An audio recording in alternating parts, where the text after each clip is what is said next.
Carter Kingston reached into his wallet, about to hand over a few bills, when the girl lifted her hand and his breath caught. A silver ring. Old. Worn. But the sapphire stone gleamed under the harsh midday sun. That ring, it belonged to his mother. Or at least, it used to. Time froze. On a deserted road, heat rippling off the asphalt like fire, Carter felt like he'd been punched straight in the chest. It wasn't the broken car, it was the past, one he thought he'd buried, suddenly staring him in the face, resting calmly in the hand of a stranger in a grease-stained shirt. And she didn't flinch beneath his stunned gaze. Highway 57 cut through Marion Creek, a small, tucked-away town behind the ridge, far from any urban pulse.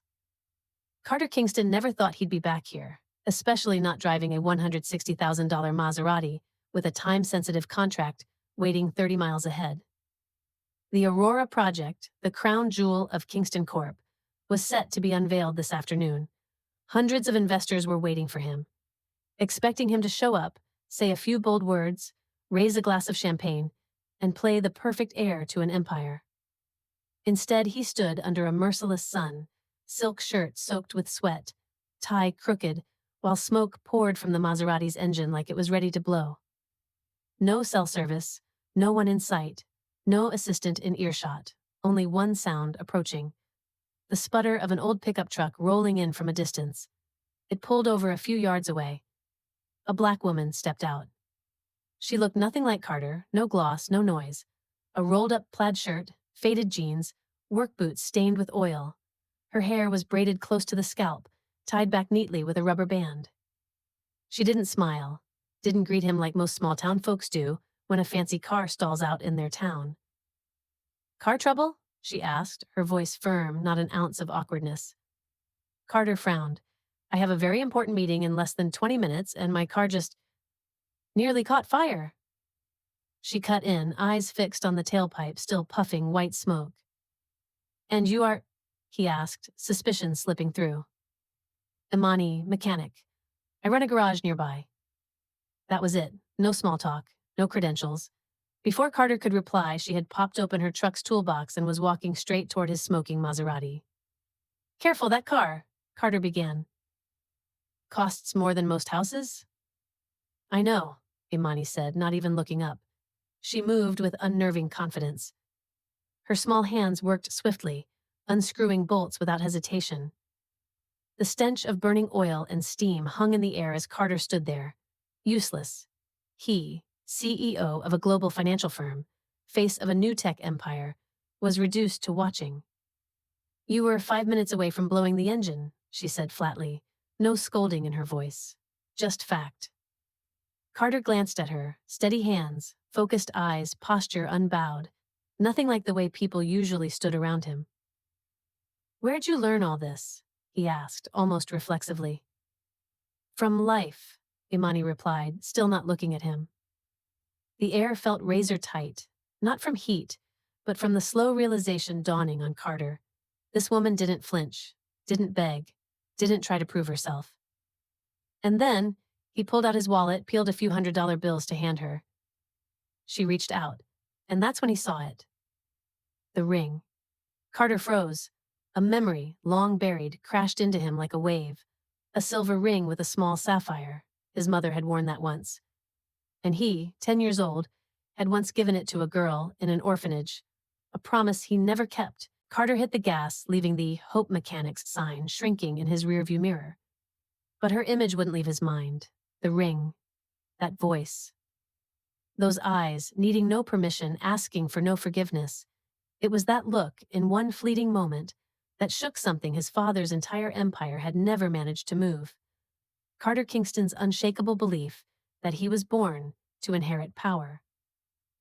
He was the son of the Kingston dynasty, the perfect replica of Darius Kingston Sr., and for that reason alone, he had never been allowed to stumble. Until today. Today, a woman with no titles cracked his world, with nothing but a ring. The road into Marion City was rough, full of potholes. Carter didn't remember it ever being this bad, or maybe he'd never really looked. Every time he came back, usually with his father to check on Aurora project progress, they flew in by helicopter, landing on the private golf course behind the new five-star hotel the company had built. No fumes, no dust, no locals. Now, inside a leather seat scorched by sun and reeking of broken AC, Carter saw the contrast clearly. On one side, the bright lights and champagne, waiting to welcome the heir to Kingston. On the other, a weathered wooden garage named Hope Mechanics, where a woman from his forgotten childhood still stood tall, amid silence, among ghosts. Marion didn't greet him with banners or cameras, but with dry winds and a discomforting stillness. Sunlight pierced the windshield, landing straight on his face. The engine was fixed, but Carter's mind was not. There was something unspoken behind the silence of Hope Mechanics. And he knew there was only one way to uncover it. He had to go back. Imani Brooks Kingston tossed aside an oily rag and sat on the concrete floor of the garage.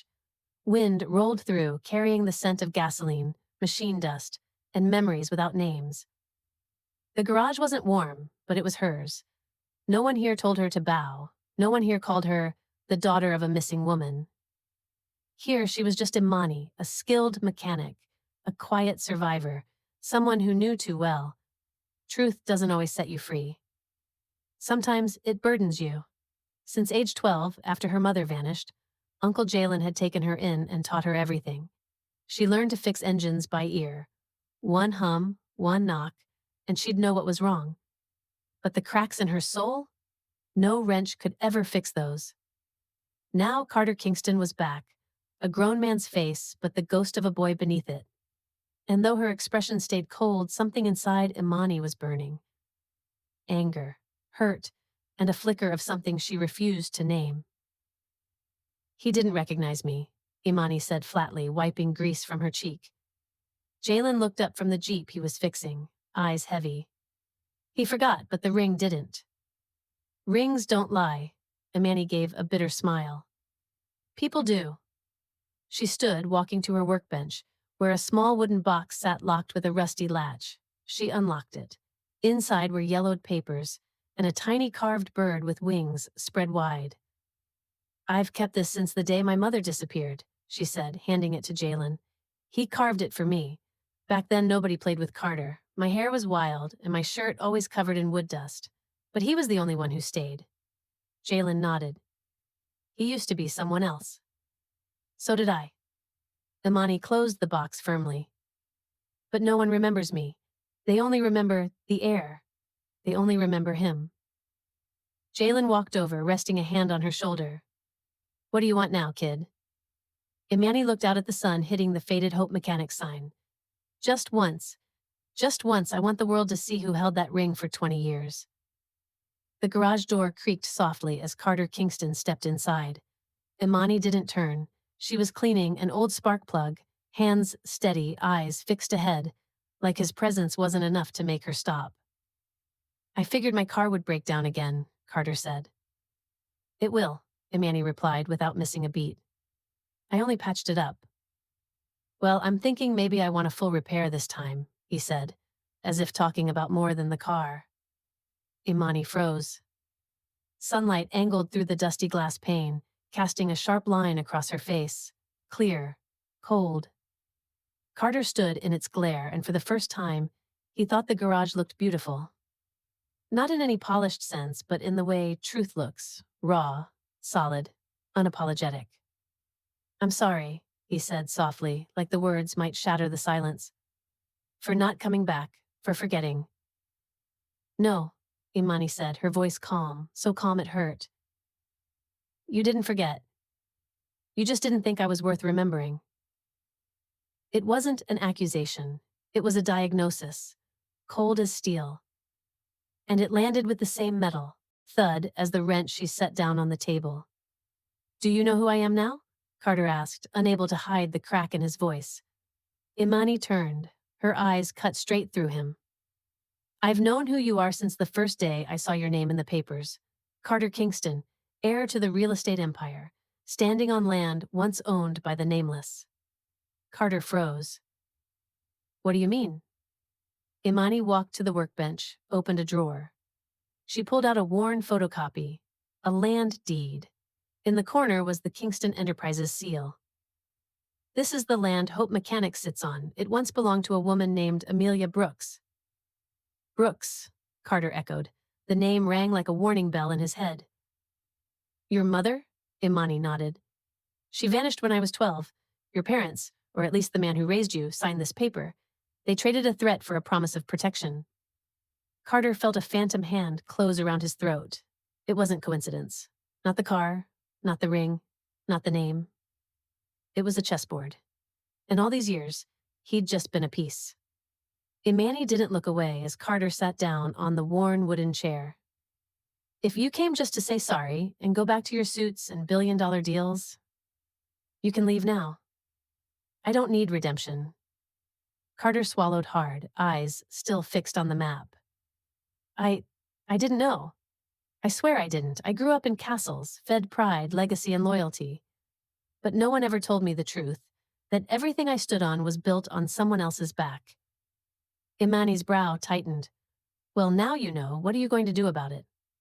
The question didn't ask for words. It demanded action. Carter stood. I'll start here, with the ring, with this map, with your mother. Imani looked up, and for the first time her eyes weren't just made of steel. There was a glint in them, like embers beneath ash. But she didn't smile. She only said, Don't promise anything you're not ready to keep. Carter left the garage in silence, but this time, not to forget. He stepped into the autumn wind, crisp and real. The bright glare from the Hope Mechanics sign bounced off the Maserati's windshield, this time parked gently at the curb, no longer straining for show. He pulled out his phone and searched for her mother's name. Amelia Brooks. Not much came up. A few faded files. Most vanished after 2005. He opened his email and typed, Find every file tied to the Aurora project. Original deeds, prior owners, internal memos, no filters. His thumb hovered over send. On his wrist, the sapphire glinted from the rearview mirror's reflection. It wasn't chance. Not anymore. Carter Kingston was finally doing what the boy he once was had promised. He came back. And this time, he wasn't leaving. I've kept quiet long enough, Uncle Jalen, Imani said as she opened her old laptop and connected it to the big screen hanging in the garage. Tonight we look at everything that should have come to light 20 years ago. Jalen stood leaning in the doorway, arms crossed, not stopping her, only watching his niece with eyes full of concern and quiet admiration. Under the dim yellow garage lights, data began flashing across the screen. Land deeds, notarized documents, digitized signatures, handwritten notes, and one name repeated on every page. Darius Kingston. Senior night wind slipped through the thin tin sheets on the garage roof, swaying the single work light dangling above the desk. Hope Mechanics wasn't just a repair shop anymore. It had become an investigation room, a memory hub, a courtroom with no judge, only truth. Imani sat at the table, the screen's glow lighting up her strong, steady face, though her hands trembled slightly, holding back more than just anger. On the screen, old photographs flashed, of the building that once housed Marion's first Black community center, bought for redevelopment, then torn down. Replaced with early blueprints of the Aurora project, a futuristic paradise built on the silent bones of history. Jalen carried over a storage box, setting it beside the laptop. Inside, thick folders wrapped in moisture-proof plastic, files he had hidden beneath the floorboards for years, waiting for the day Imani would be strong enough to face them. You sure about this? He asked again.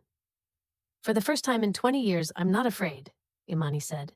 Not because I've forgiven them, but because I need to know exactly what they stole from my family. Jalen Brooks was not the kind of man you'd see in magazines or named on a most influential Black men of the year list. But he was the kind people turned to when their power went out, when their car died, when their kid got suspended for having the wrong-sounding name. Older brother to Amelia Brooks, Imani's mother, he had once been the best machinist in Marion's industrial plant back in the 80s. But after Amelia's strange disappearance, Jalen withdrew from public life. He built a quiet new existence, one where he could protect Imani from the world that had swallowed his sister whole. I can't tell you what to do with the truth, he once told her, but I owe you this much. I won't let you live in a lie. Now he stood behind Imani, the woman he had taught to tighten bolts, read wiring diagrams, and most importantly, Stare down the powerful without blinking. On the screen, the Kingston Enterprises logo slowly spun, once a symbol of power. But tonight, in a garage reeking of metal and fuel, that symbol was starting to fracture. Carter Kingston stepped into the garage just as Imani rewound an archived video file. The footage was grainy, a secret meeting where Darius Sr. signed over the land deed. But what chilled Carter wasn't the signature. It was a handwritten note in the corner. Handled internally, not to be made public. Mother and daughter have been safely relocated.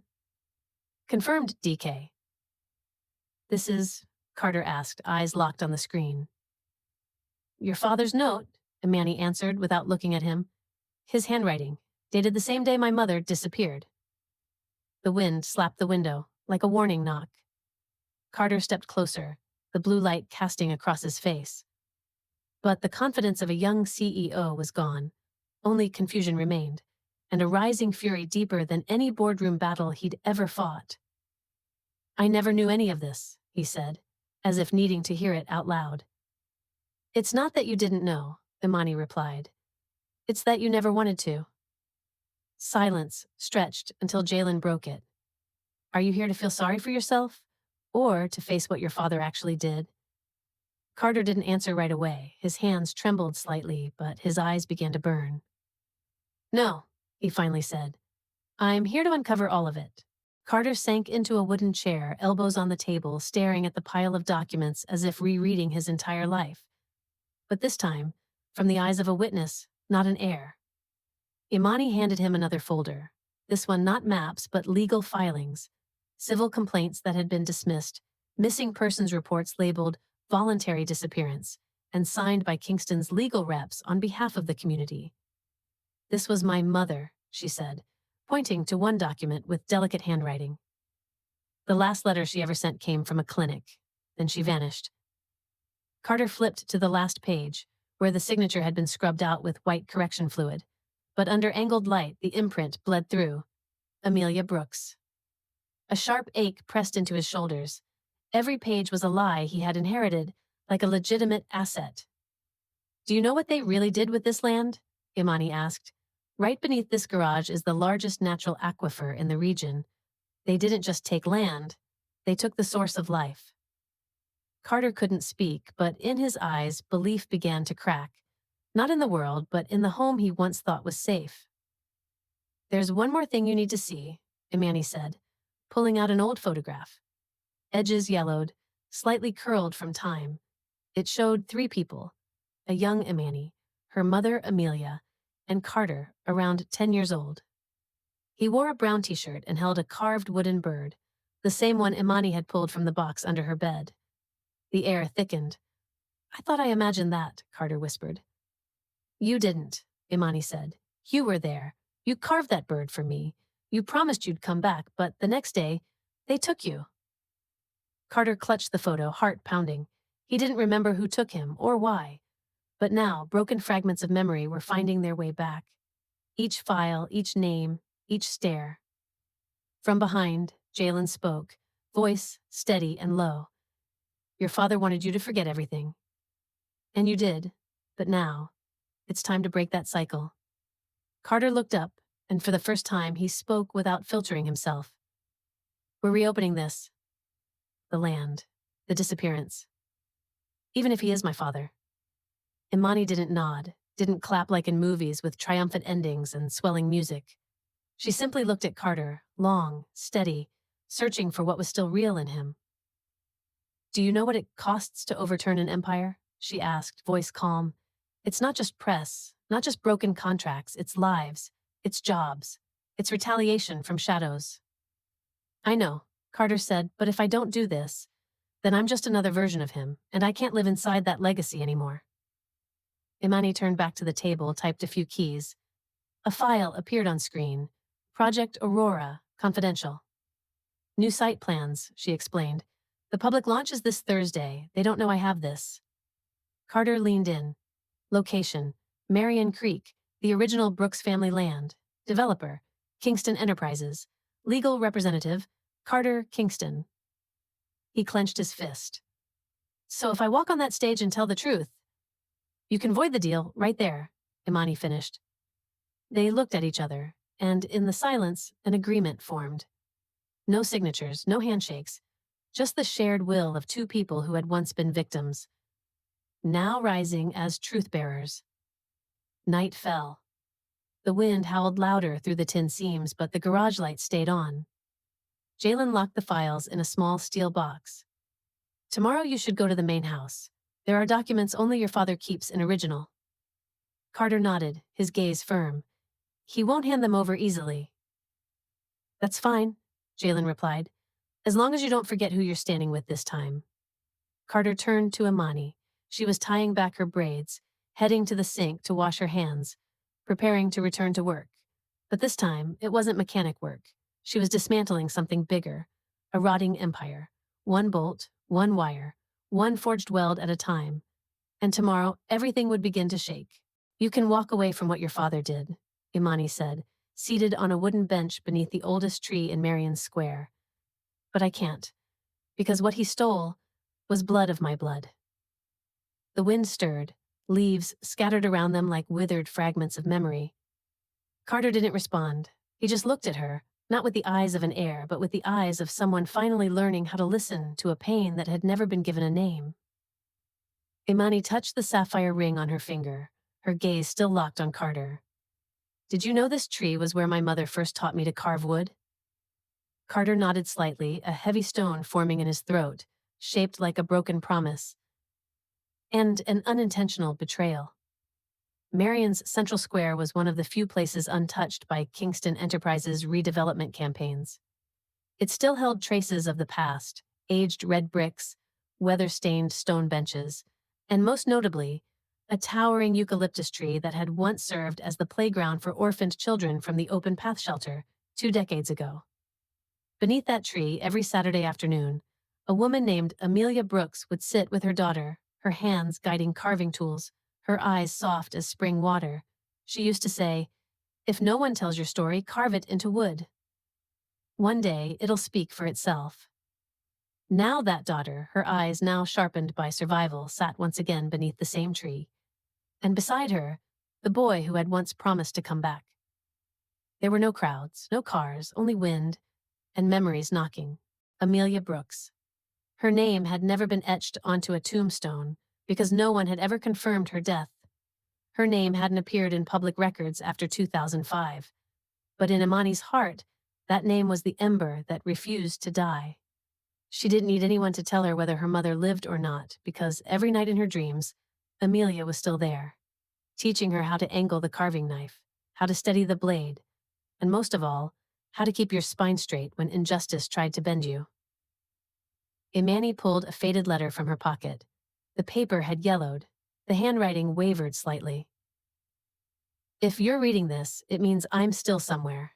They didn't let me keep anything, except memory. But memory is the one thing they can't confiscate. She handed the letter to Carter.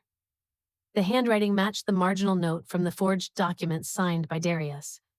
Carter took it as if touching a piece of someone else's memory, yet somehow tied to his true identity, a version of himself he was no longer certain about. You really believe she's still alive? Carter asked, still holding the letter, unable to lift his eyes. Imani nodded. I do, because if she were dead, then who sent me this letter 8 years ago from a place called New Hope Psychiatric? Carter shivered. He had heard of it. A high-security care facility, one of the silent properties managed under Kingston Global Ventures. Not listed on any website, but frequently mentioned in internal reports under the codename Zone Black. You have any other proof? He asked, voice barely audible. Imani pulled out an old fax, faded but legible. Patient, Amelia B. Status, protective custody, authorized visitor. None in the corner. The stamp of Weber Kingston Healthcare Group. Carter stared at the page like it was a ticking bomb. He locked her in there, he whispered, as if trying not to believe his own words. Not just to hide her, Imani answered, but to take her land, then build a pretty story about community development. She rose, her eyes sharp as cold steel. And what I need you to do isn't save her. It's bring light to the place he's kept buried in shadow for 20 years. Carter sat still as dusk dimmed around him, the New Hope fax still in his hand. Everything inside him began to crumble in ways power could never control.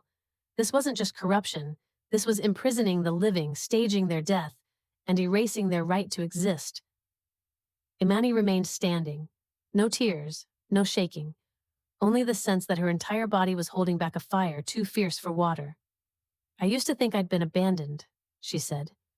"Every night I imagined some reason my mother never came back. An accident, an illness, something beyond her control." She paused. The wind picked up, scattering leaves at their feet. But no, the truth is simpler, crueler.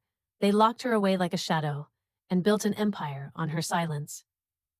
Carter looked at her, no longer the polished man in tailored suits. He was raw now, stripped down, relearning how to breathe. "So what do we do?" he asked, no longer as a strategist, just a man who needed direction. Imani turned to him. "I have a plan, but I need your access, security clearance, stage controls, and the right timing." That night, in the hotel suite where Carter was staying ahead of the Aurora project's launch, he opened his personal laptop. The screen blinked, loading the internal Kingston Enterprises interface, where all event security details were stored: schedules, floor plans, microphone handlers, speech timing.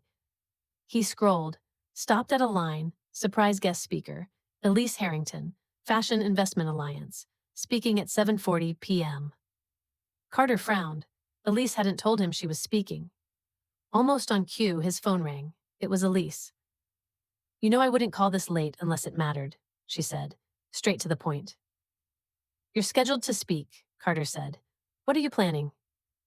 Imani leaned closer, listening on speaker. Elise paused, then said, "Carter, I have a copy of the fake death certificate. I found it while digging through shareholder records 2 months ago." Carter tightened his grip on the phone. "Why didn't you say anything?" "Because I didn't know where you stood, but now I do." Imani jumped in. "So, are you ready?" Elise's voice cut like steel. "More than ever." The plan was mapped out like a military operation. Carter would use his authority to insert a surprise media file into the main event stream. Elise would take the stage, create a diversion, then exit mid-speech, just in time for Imani to step forward as the final mystery guest. They had exactly 90 seconds of transition, 90 seconds to shake the foundation of the Kingston Empire. Imani rehearsed her lines in silence, but she knew her voice didn't need to scream. It only had to be true and clear. "Are you sure he doesn't suspect?" she asked Carter as they tested the mic signal. "My father believes he controls everything," Carter replied. "But he forgot one thing. He taught me how to control things too, and now I'm using it to destroy what he built." She looked at him, and in that look, there was no more hatred, only acknowledgement. Two people, from two worlds, finally standing on the same side, not for revenge, but for a truth left buried too long. At 9 p.m., Imani left the hotel alone. Black baseball cap, oversized jacket, worn work boots. She looked like any backstage crew member, exactly as planned. Around her neck, hanging from a brass chain, was a small USB drive. Inside, videos, photos, land deeds, proof that her mother was never dead, and one chilling audio clip from a private meeting where Darius Kingston Sr. spoke 9 words: "Bury her in the facility, don't let her out." At the backstage checkpoint, Carter had assigned trusted staff to escort her in without trace. She paused beneath the lobby lights, staring toward the stage glowing in the distance. The stage where, tomorrow, every lie would catch in the throat of the man who told it. The night wind swept through Marion Square. Imani touched her sapphire ring, and in her clenched palm there was no longer a wound, only a fuse. "Welcome to Marion's new beginning." Darius Kingston Sr.'s voice echoed through the mic, proud and unwavering. "Where the past is merely a foundation, and the future belongs to those who dare to control it." Below, hundreds of guests applauded like they were agreeing with God himself. Cameras panned across the hall, capturing every flash, every glint of champagne. No one noticed the woman in a black baseball cap backstage, checking a small USB for the final time. Imani Brooks Kingston didn't need a spotlight. She only needed 90 seconds. And after that, the lies would start to fall, one by one, like bricks crumbling from a castle built on sand. The inauguration of the Kingston Aurora complex wasn't just a ribbon cutting. It was a full display of dominance, attended by investors, international partners, top-tier journalists, and local officials. LED screens lit up the main hall. Each pillar was wrapped in shimmering visions of Marion's future. Greener, stronger, smarter. But no one mentioned the people who used to live there. No one spoke of the land taken. No one asked, who was buried beneath this foundation? On the rooftop, drones prepared for panoramic shots. In the tech control room, Carter Kingston quietly embedded a surprise file into Playback 3B, replacing the marketing promo. Backstage, Imani stood at the edge of the curtain. Each step made her heart pound. Not from fear, but because the truth was finally about to speak. Darius Kingston Sr., the man on stage, wasn't just a real estate mogul. He was an architect of perception, tailored Italian suit, silver hair slicked perfectly, a smile that silenced questions. In his hands, not just buildings, but media outlets, investment trusts, legal armies, and above all, the power to define who was worth something. He once told Carter, history belongs to the one who writes the last headline. And his whole career had been about erasing the voices that didn't make it to print. Now, under the spotlight, he stood center stage like the axis of the universe. But just beyond the lights, shadows were moving. Elise Harrington, draped in ivory, stepped out after his opening remarks. To the press, she was just Carter's future bride. They didn't know she was about to become the fuse. Elise Harrington, CEO of the Fashion Investment Alliance, is also our guest of honor tonight, the MC said with a polished grin, handing her the mic. Please share a few words about women's role in innovation. Elise walked to center stage, but her eyes didn't search for cameras. They searched for Carter, stationed behind the tech desk. A subtle nod between them sealed the plan. She took a breath and began. It's an honor to speak here tonight among the powerful, to talk about what's most forgotten in every blueprint. Memory. The crowd quieted, a beat slower than usual. We speak of the future, yet build it on selective forgetting. We invite investment, but never ask, where did this land come from? Who lived here before? Who disappeared so we could dream in their place? Darius furrowed his brow. Elise placed the mic down, just as the screen behind her went black. A soft click echoed from the tech room, and then a woman's voice took over. Hello, my name is Imani Brooks Kingston, and I have a story to tell, not about the future, but about what you tried to bury in the past. The LED screen behind Elise didn't show the glossy Aurora trailer. Instead, it opened with a single image, a 2003 Marion land deed. Bottom corner, owner Amelia Brooks. Imani's voice followed, low, steady, unwavering. My mother was the last Black woman to own land in this district, before it was absorbed through contracts she never signed. She didn't die. She was disappeared, by people sitting in this very room. The air in the hall thinned, as if someone had vacuumed the breath from it. Next, documents faded into view, one line at a time. Forged death certificate. Illegally signed land transfers. Internal memos from Weber Kingston Healthcare, protected via indefinite isolation. Then a photo of young Amelia Brooks, teaching her daughter to carve beneath a eucalyptus tree. The room fell into a silence not even shock could disturb. And then, Imani stepped out. No spotlight, no announcer, just her, and a voice that made the room stop breathing. If I'm standing here today, she said, it's not to apologize for surviving, but to remind you, truth doesn't die. Darius Kingston Sr. stood, roaring, shut that down! Cut the feed! But no one moved. Carter from the control booth had locked the system. The screen kept rolling. Now came audio, a secret recording from a closed meeting. Darius's voice. We're keeping her in isolation. No visitors. This needs to be cleaned up. The audience stirred. Some rose. Journalists raised their cameras. From the wings, Elise began live streaming. Defamation. Cut the broadcast, Darius bellowed. Face red, but his commands landed in silence. Imani stepped closer. You don't remember me, do you? She said, eyes locked on him. To you, I was a number, a side effect. But I am the daughter of the woman you locked away for 2 decades, to steal the land beneath her. Darius took a step back. The power in his stance cracked. This was no longer a launch event. This was a public reckoning. The room erupted as Carter walked on stage, joining Imani at her side. He took the mic. Every eye turned to the man once crowned heir apparent. "I'm Carter Kingston," he said, "and I refuse to put my name on anything built on disappearances, distortions, or silenced lives." He raised a folder, copies of verified documents stamped and sealed. "These are records of abuse, illegal seizure, and unlawful imprisonment. The originals were sent to federal investigators this morning." A wave of murmurs rippled across the crowd. Darius clenched his fists, but he said nothing. A plainclothes officer approached and whispered something in his ear. He turned to leave, but the cameras zoomed in. There was nowhere to hide, no masks left, only truth. The police didn't cuff Darius on the spot. They didn't have to. The evidence was now public, and sometimes an empire doesn't collapse in an explosion, but in the echo of a single pair of hands clapping, then another. Someone stood, then another. Their applause wasn't for a speech, it was for the story finally being told. Imani bowed her head. No tears. She hadn't won. She had only opened the door. Carter leaned close and whispered, "Tomorrow, we find her." Imani nodded. "No more shadows." The camera faded on the LED screen dimming above them, casting light on Imani's face. Still, proud, unapologetic.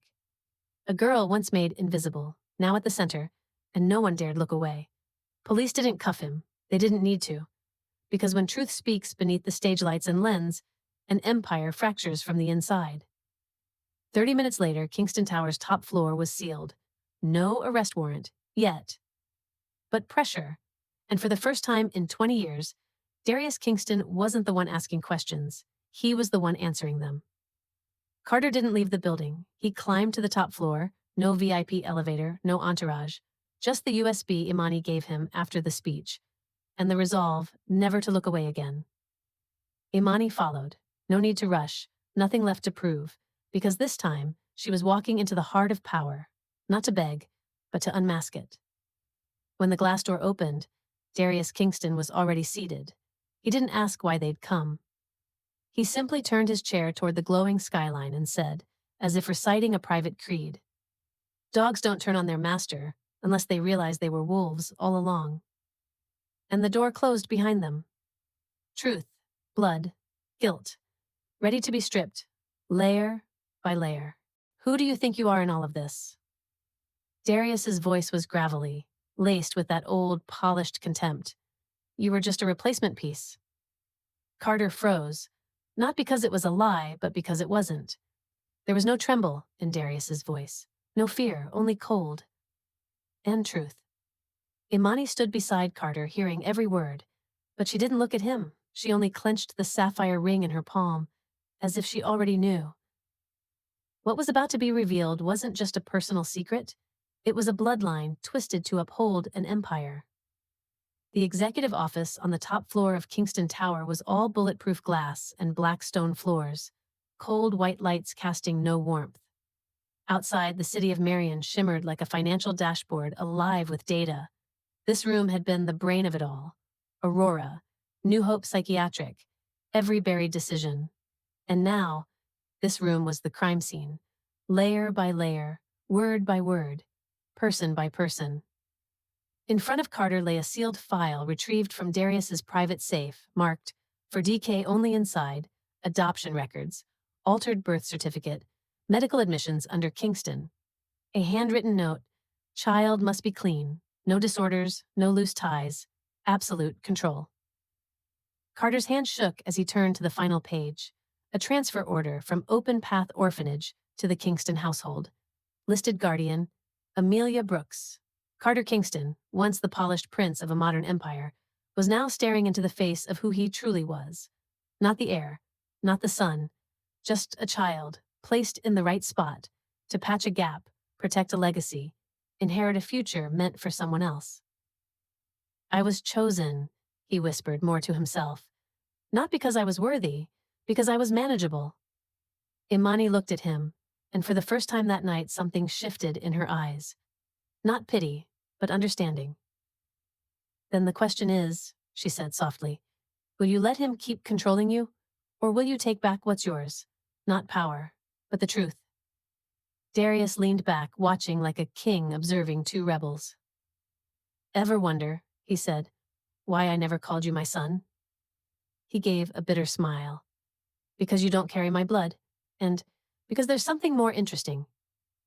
Imani narrowed her eyes. What are you saying? Darius turned his chair fully to her. You two share the same mother. Imani didn't move, neither did Carter. No thunder, no screams. Just a silence so complete it sucked the oxygen from the room. You're saying she and I are... Carter stammered. Darius nodded, slow and cold. Same mother, different fathers. Amelia Brooks was the last woman I couldn't buy, so I used her the same way people use land, titles, even children. He exhaled, almost admiring himself. I gave her a choice, surrender everything, or her son would never get to live a real life. Imani stepped back, but her eyes didn't well with tears.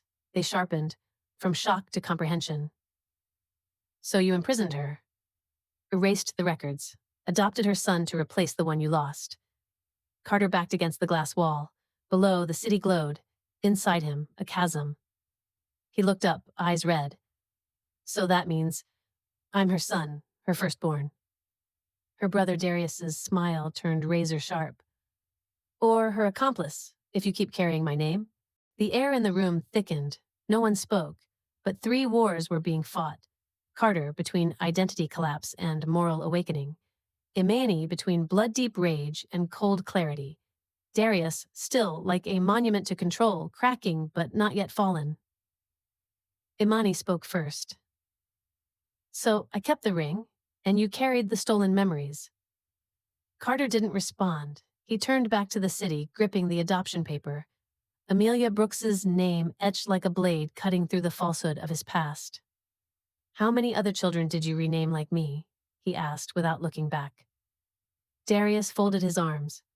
Not your concern. It is, Imani cut in, voice steady. Because I didn't just lose my mother. I lost my brother. The one I waited for under that tree, year after year. Carter turned. Their eyes met, no longer laced with accusation, but recognition, and from that, a silent alliance began to rebuild. The door opened. Jalen entered, guiding a woman. Gray hair, thin frame, but eyes that lit the room like torches in the dark. Amelia Brooks. Darius stood, but didn't move forward. He froze. Imani stepped back. Carter stepped forward. Amelia paused, looking at them both.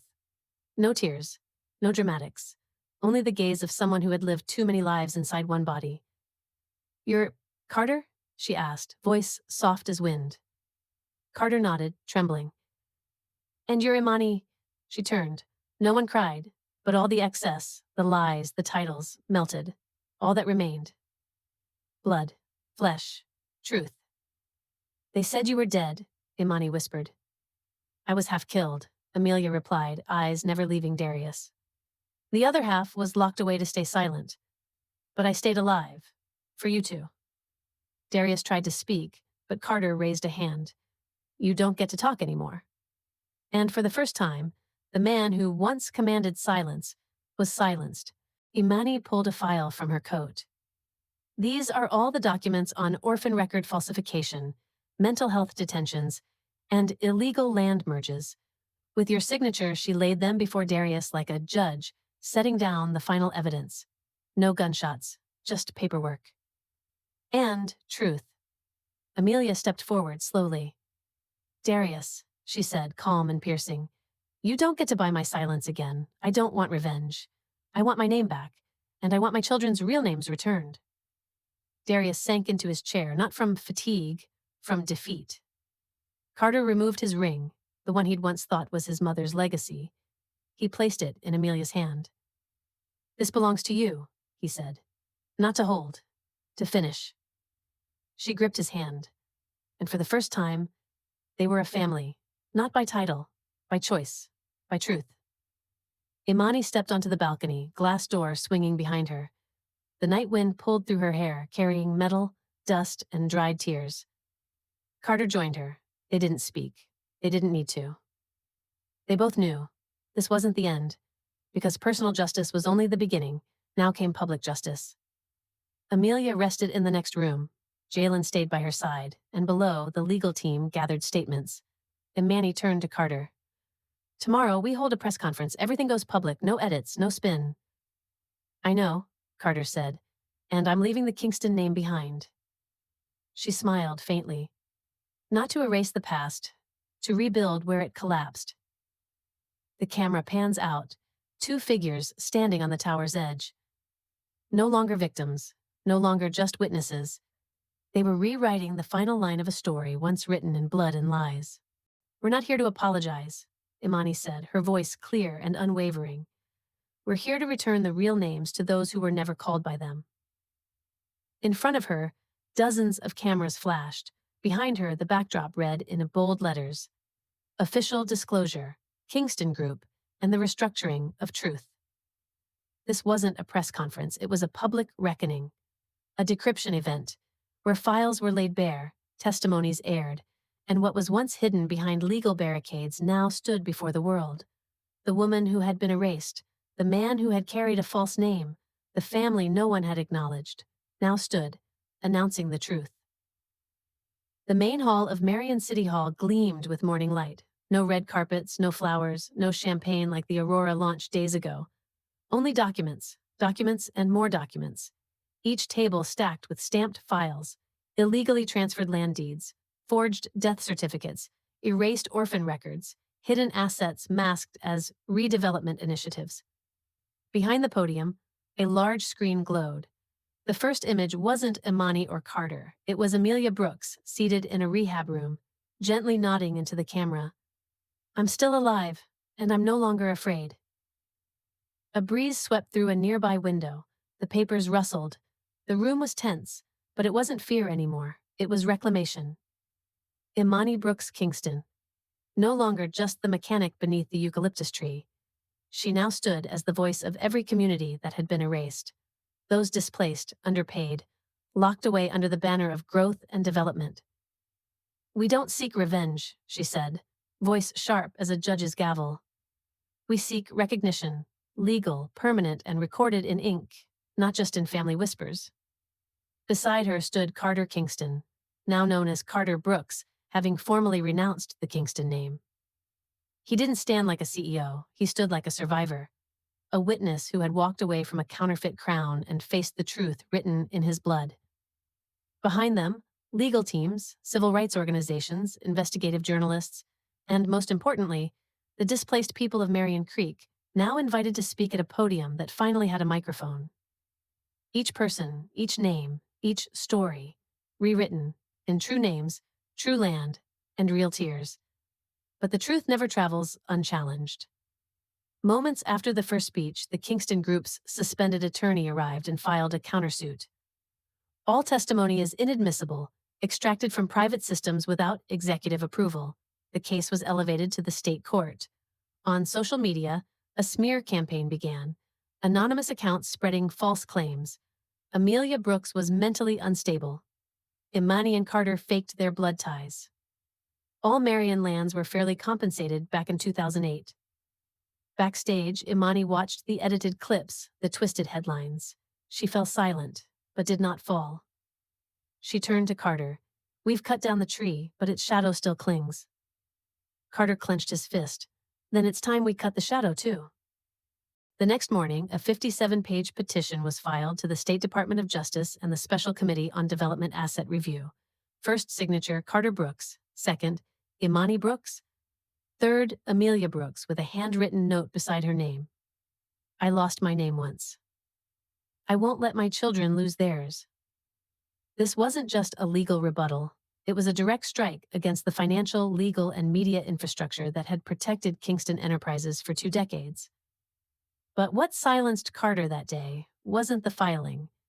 It was a handwritten letter from his mother, left for him before the hearing. Son, if you choose to walk away, I'll understand. But if you choose to stand, remember, the truth doesn't need forgiveness. It only needs to be spoken. Carter sat by the window. Outside, Marion citizens gathered, holding handwritten signs. Land is memory.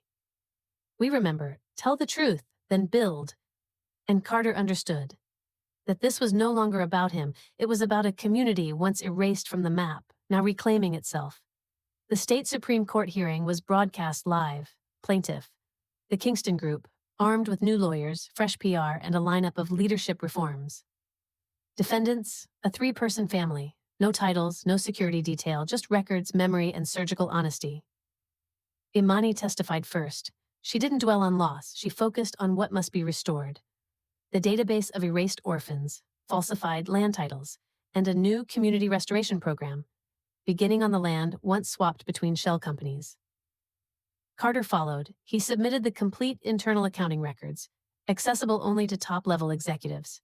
He read aloud budget lines labeled hospital wellness that actually funded the isolation of inconvenient witnesses.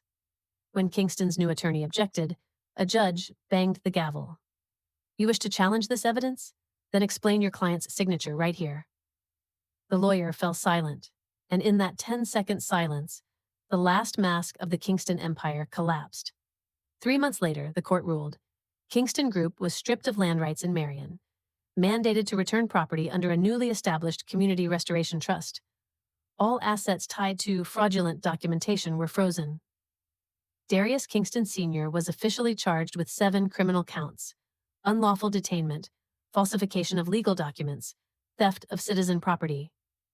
And for the first time in 24 years, the name Amelia Brooks was fully restored in the Civil Identity Registry, accompanied by a never-before-seen system note, historical injustice corrected.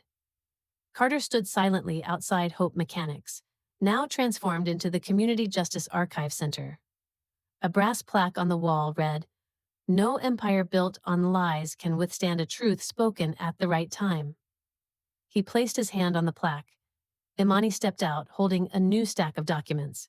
Local residents filing petitions to trace the true origins of their land.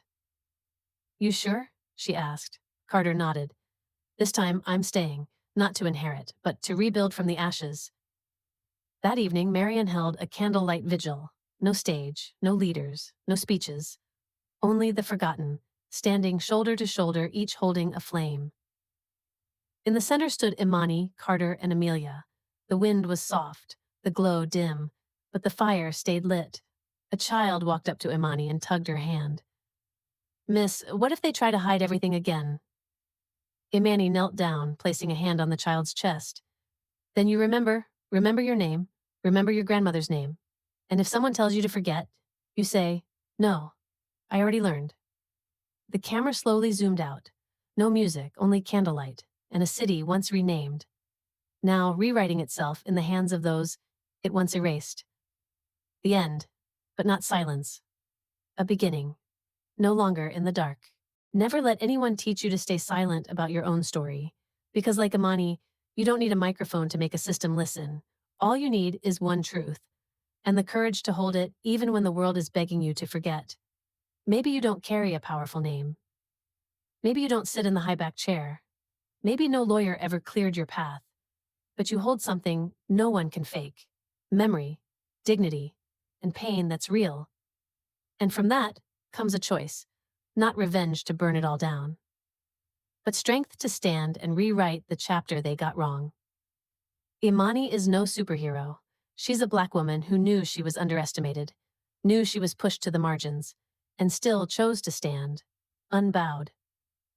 She picked up her mother's name, she rebuilt memory, and she showed an entire city that the forgotten can become the ones who bring light. So if you've ever been misnamed, if they ever told you you were not enough, remember this: you do not come from ashes. You are the fire, and once fire knows it can blaze, it never asks for permission to burn.